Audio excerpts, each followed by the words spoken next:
Hey, this episode is on the doggies. I know on the last episode I mentioned about sort of steering away from stoppages, but a lot of the work that the dogs do around the ground is via stoppages. They're number two in um, stoppages per game, the amount.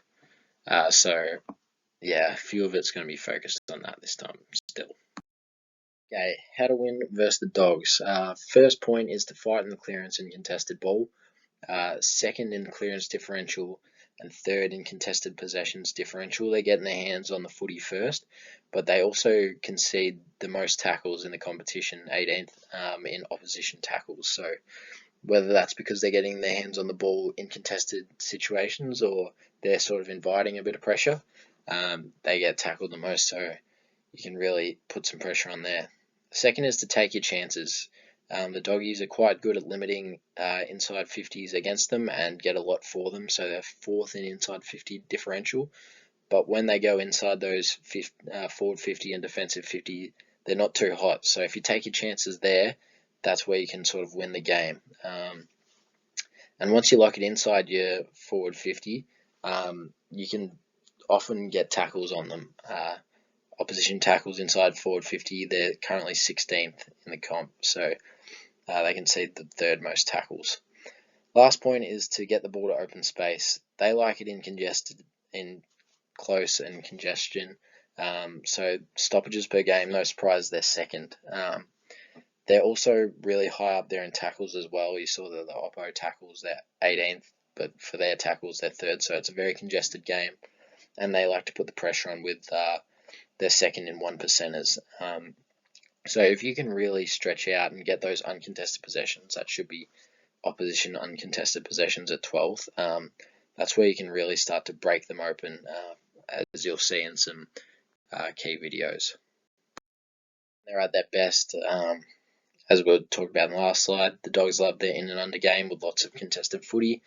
Once worked out of that congestion, they prefer to get handballs to create run, to get longer and deeper forward entries. So the stats we've got here, we've got contested possessions difference and the dogs tackles. So you can see that their worst quarter in the second quarter, Geelong really got out to a break against them. That was their worst contested possession difference, and they had to stick a lot of tackles to keep that in close. In the last quarter, they really smashed them out of the water. Their tackles are down because they were the ones first with the footy, and their contested possession differential was the highest for the game. I think that was around 12 or 13. Absolutely smashed them that quarter, and that's how they were able to put the score on the board. One thing I noticed about the Dogs is that they don't concede contested marks and they don't take contested marks. So I was wondering when I was watching this what's causing that. So this video sort of highlights it. You can see that they've got their zone set up, protecting sort of short leads at teasing distance for these short ones. They want to be able to make sure they can cover it, but also sort of invite a dangerous kick. When they don't take those dangerous kicks and go down the line, just run it through. So the ball goes along there. You can see that all these players start to run towards where the ball's going to go. That's a lot of doggies players around the footy. And so 3 or 4 of them go up for the contest a lot of times. So if you stay down against them, like Geelong did here, you can get the ball out the back and Smith kicks a goal there. So it's just an interesting point about how they avoid contested marks. Alright, so this is centre bounce, and as stated, the Dogs are really good in here. They second in clearance differentials and I think it was third in contested. They really like this area of the ground. Just Geelong defend this really quite well here. So they almost get the clearance themselves. Good tackle pressure from the Dogs. They win it back. And English goes back to Libba here. Now, an important thing that Atkins does here is Parfitt is the D1 defender here, meaning that he goes towards Libba to lay a tackle. Atkins, as the D2, the second closest, then has to peel off and defend either Trelaw or sort of where he's going. So instead of going in and launching in for a tackle here, Atkins goes for a smother. He cuts off the lane, is able to come out of the stoppage after a turnover and when the momentum's gone one way and you completely shift it, it really throws off the opposition and you're able to get some open space. Okay, so this is a halfback stoppage, and what this video really highlights is the one percenters that the doggies like to, well, I think they were second in one percenters, and then the way they handle out of the congestion, they like to handle forward is the main point. So we'll roll through it there. Smith about to go out.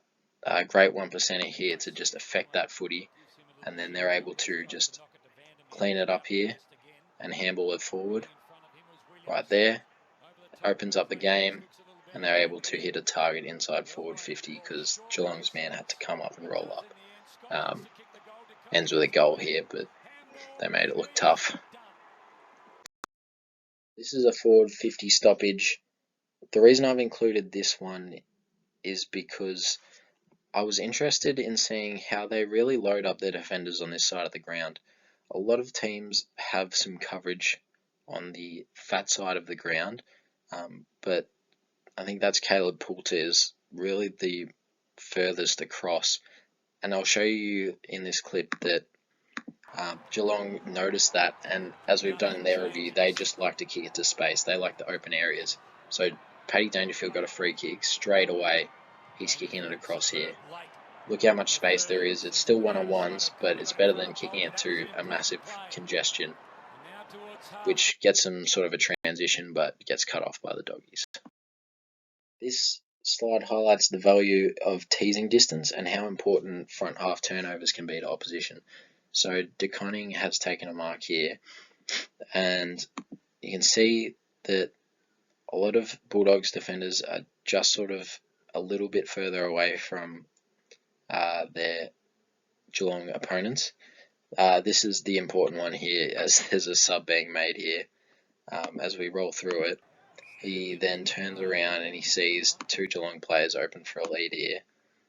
But what he doesn't see is that the bloke has just come on from the interchange bench. So he's able to really push towards that, create a spoil, front half turnover, handle over to the Bont, and there's just so much space inside forward 50. Bont can just put that to the advantage of Norton, and that's just way too hard for Stewart to stop that. This slide shows the importance of rolling up and manning the mark well. We've got Stewart here in the back pocket, and the Dogs are manning up pretty well. You can see that there's a Dogs player within the reach of a Geelong player pretty much everywhere. So they go for the switch here. So Stewart switches it to De Koning here.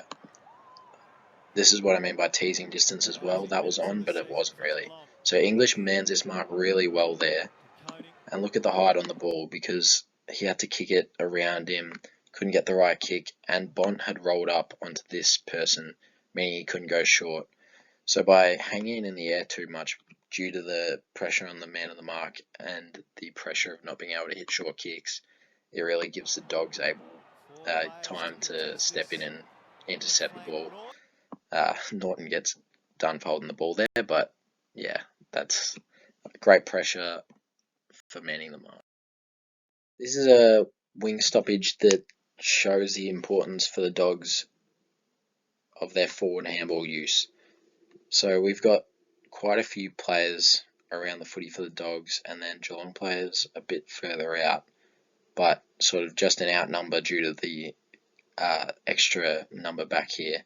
But if I roll it through a little bit, as soon as Libba gets the ball here, Poulter starts to run forward, Treloar's running forward on this side, and then Libba gets the handball out here. They just push forward and handle it forward. See, Riley West finds Poulter there because he's just cheated off the back of the pack as soon as they've won the footy. So that's something you have to pay attention to when you're playing the Dogs. How we ended the Bombers review with a smart kick-in offense. Just wanted to do the same for the Bulldogs here. So the Bulldogs have a lot of numbers here that are short, and it sort of drags the Geelong defenders in, and with a bit of run, Richards is able to get the ball over the top, and here again we see the forward handle from the Dogs. They just give it forward. This one's a side one. It opens the game up. Now they're at the back with plenty of space. They're able to hit the lead free kick there, but it just shows you how they use space and how they use that forward handball to create the space.